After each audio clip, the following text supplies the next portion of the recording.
Assim diz o Senhor: filho meu, não se deixe abalar pelo mal que te cerca.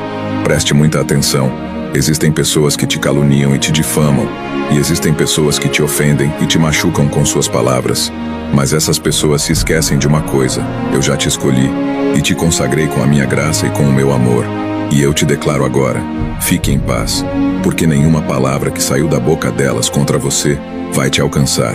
Eu mandei os meus anjos para te defender, e eu mandei os meus anjos para guardar a tua casa, e nada vai te afligir.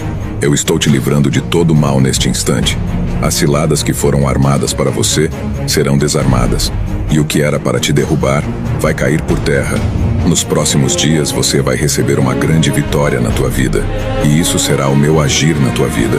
E nos próximos dias eu vou te surpreender com as minhas maravilhas. Se crês nessa vitória, expressa teu amém aqui nos comentários.